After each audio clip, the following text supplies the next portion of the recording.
I'm Elda, 28 years old. I married my husband Elf last year. I met Elf when I was in college. I went to a distant university and stayed there for work. My family home is so far away I can't get back without flying. Being someone who loved her family, this was pretty tough for me. That's when Elf was there to support me. Even after getting married, I can only visit a few times a year because it's expensive and time-consuming. In contrast to me, Elf's family home is close, about an hour's drive away. Elf's family is really close-knit, and I always felt they were similar to my family in some way. Elf has a younger sister named Anne. Their parents both worked, so they have a very strong and endearing sibling bond. Anne always turns to Elf when she's in trouble. Being an only child, I've always envied their relationship. I love how Elf reluctantly agrees to Anne's request with such kindness. Even after we got married, Anne would often ask Elf for favors. She comes over almost every week with her cute little whims. I adore Anne like she's my own younger sister. I'm so glad Elda is my big brother's wife. I've always wanted an older sister. Our relationship is really great. However, since Anne got a boyfriend, she's been asking Elf for less. When she comes over, she happily talks about her kind boyfriend. I always looked forward to hearing Anne's happy stories, and finally, her love bore fruit and she was going to get married. I was as happy as if it were my own joy seeing her always so excited about her boyfriend and dreaming of marriage. She even consulted me about the wedding preparations and the surprise she was planning for him. The venue was where Elf and I had our wedding. Anne had always admired our wedding and said, "I definitely want it here." The venue is known for its handmade weddings. You can use your favorite cake shop, catering, and florist. It's a bit of work to arrange everything yourself, but it's so much fun. Anne and I went to cake and flower shops together and found something special. The cake was unique, with a character that Anne's boyfriend loves. We were all looking forward to seeing it for the first time on the wedding day. Then the big day finally arrived. I was so excited and got ready early. I had a hair appointment at the salon, so I sent Elf to the venue first. My hair turned out just as I wanted and I was thrilled. But when I checked my phone, I saw several missed calls from Elf. Worried, I called back and a frantic Elf answered, "The wedding is off. The venue has been cancelled." I couldn't understand. Cancelled? Why? That's impossible. Who cancelled it? Elf replied, "It seems to be cancelled under Anne's name, but there's no way Anne would do that." Of course, Anne wouldn't. She was so excited. Canceling was unthinkable. Not just the venue, but the cake and flower shop cancellations were under your name, Elda. It seems only we knew those shops. I was stunned. No way I would do that, Elf. You have to explain.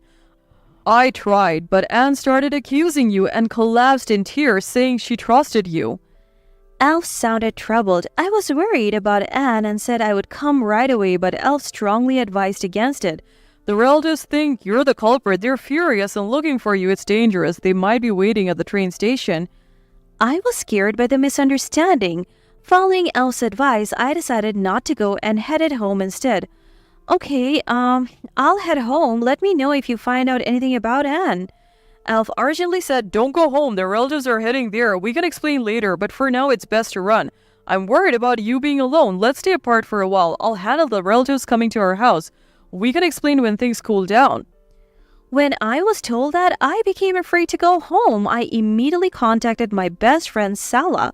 Salah was surprised but welcomed me. While talking about the incident at Salah's house, the intercom rang. We looked at the monitor, flustered, and saw relatives from both families unexpectedly there.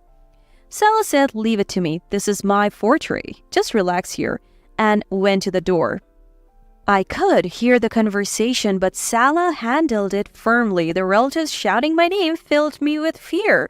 Their voices grew louder and turned into yells. They tried to force their way into the house. They banged and kicked the door like debt collectors. 20 minutes had passed since the relatives arrived. Salah was still arguing with them at the door. Then one of the relatives kicked the umbrella stand loudly, breaking it. I felt terrible for troubling Salah and angry at the same time. So I went to the door. Seeing me, a relative lunged at me. I thought talking would solve it, but I was wrong. Just as Salah tried to stop them, a police officer arrived. It seems a neighbor had called them due to the shouting. "What's going on here? This is property damage. Step away from her right now." The arrival of the officer brought sudden silence. The relatives calmed down instantly.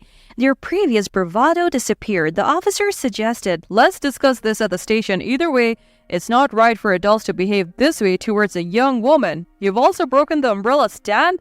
This could lead to a lawsuit. What happened here? I understand something serious must have occurred, but this is embarrassing, isn't it?" Then the relative said, "It's Elda's fault for running away. If she hadn't, this wouldn't have happened.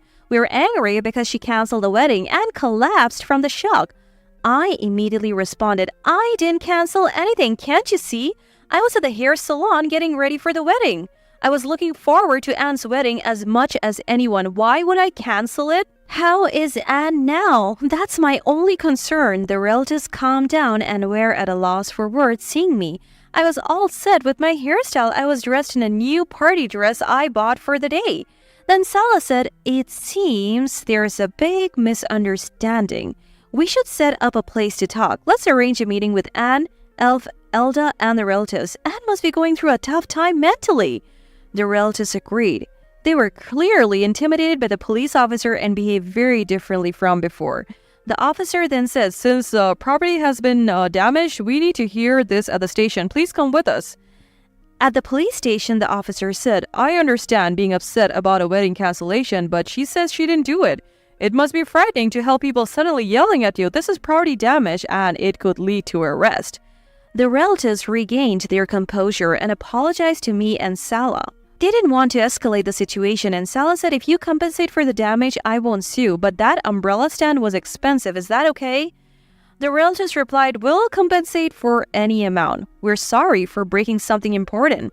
The officer, looking exasperated, told Salah, "Make sure they compensate you," and then turned to the relatives. "You should be thankful she's not suing you." He said, "We agreed on compensation for the property damage." A week later, we arranged a meeting, but there was to be no contact until then. On the day of the meeting, it turns out Salah is a lawyer. Negotiation is her specialty. About this matter, it's definitely a winning battle, so don't worry. Let's just focus on clearing up Anne's misunderstanding. Honestly, the relatives are the least of our concerns. My always positive best friend was a lifesaver. Then Salah told me something unexpected. "Hey, remember I asked a private detective to investigate Elf and the relatives? The results are in and they're shocking. Do you have the courage to hear it, Elda?" Though I had a bad feeling about it, I was surprised at my calm response. "Of course, if the truth is out, don't hold back." Salah smiled and said, "Did you notice Elf was cheating and we found out who impersonated Anne to cancel everything?" "Elf? Cheating?" I had never considered it, but looking back, there were signs.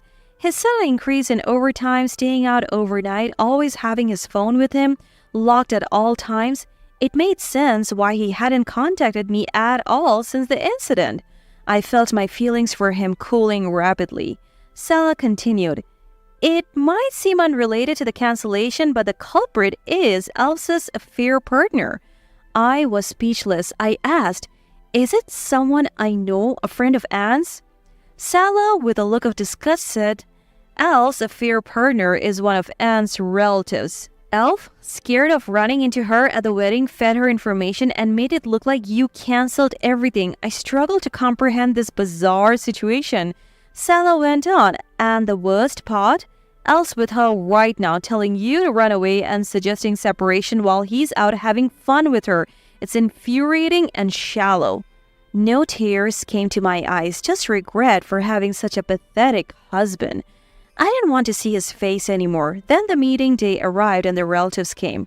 Looking guilty and carrying gifts, they were surprised to learn Salah was a lawyer. As Salah revealed the truth, their relatives' expressions darkened.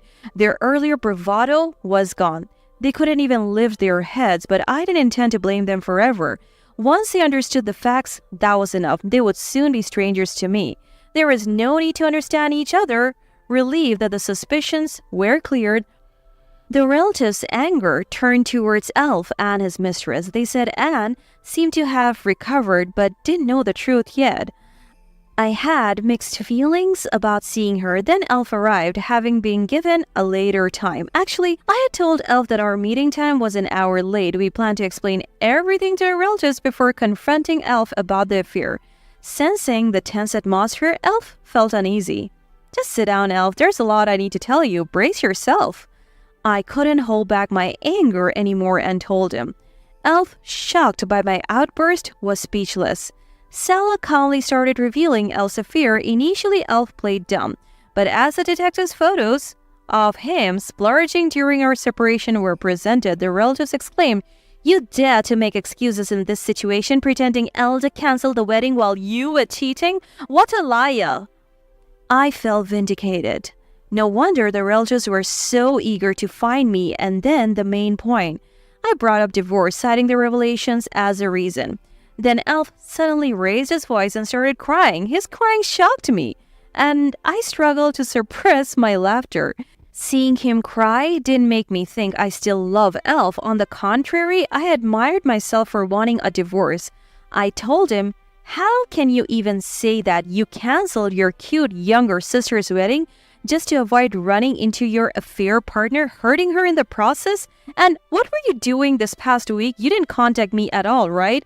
Lying about separating for my safety while indulging in your affair every day?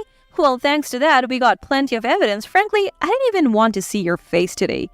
Uncle also chimed in. "You selfishly messed up your sister's life. Apologize to Anne first." Everyone was furious with Elf's behavior. Sela, looking at the dejected Elf, said, "If you don't understand, this will go to court.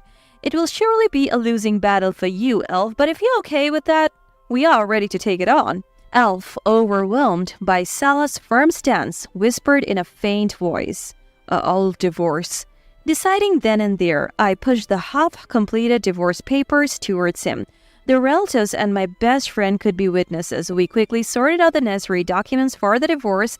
Then Sala brought up an important matter to the relatives. "You broke my umbrella stand. It was a handcrafted piece by a famous designer. Bought on my first trip abroad to France. There is no duplicate, so you'll compensate with an equivalent value." She showed the relatives the document. They turned pale. I looked and saw the stand cost $5,000. However, I can't forgive my relatives for destroying something that my friend Sala liked. Sala agreed to forgive them without additional compensation, just the value of the stand. The relatives agreed to pay for an equivalent $5,000 stand. They angrily told Elf, "This is all your fault, remember that."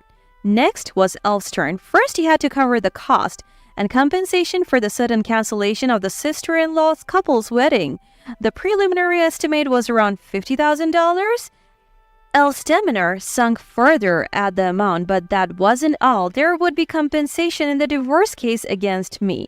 I had lost all trust and respect for Elf. Of course, we would also get compensation from his mistress in the divorce case. I left the future divorce proceedings to Sela.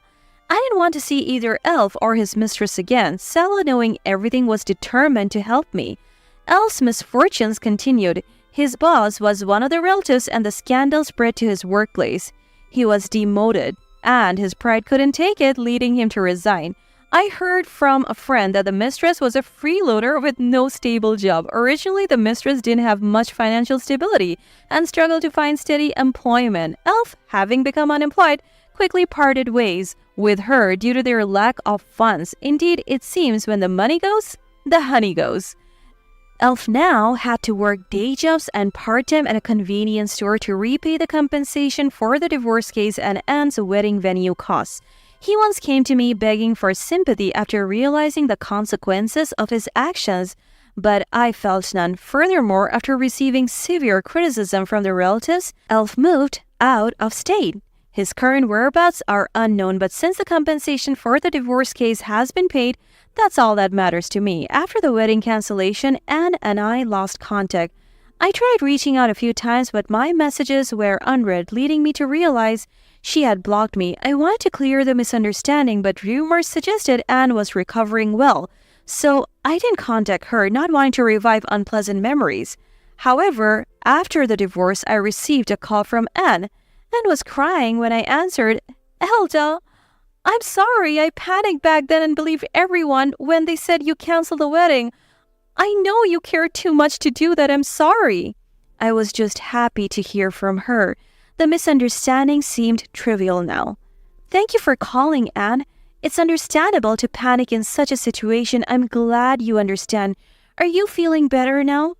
Anne, unable to stop her tears, wanted to meet, so we went out for drinks that night. There she shared some good news. She's planning another wedding, but this time it will be a small family-only affair, so I decided not to attend. Anne apologized for her big brother's actions. Since Elf and Anne are different individuals, there is no issue in continuing our relationship. I'm relieved the misunderstanding is cleared. Since that incident, I have been focusing on my work, which has been my salvation. For now, I'm not interested in romance and want to concentrate on my career.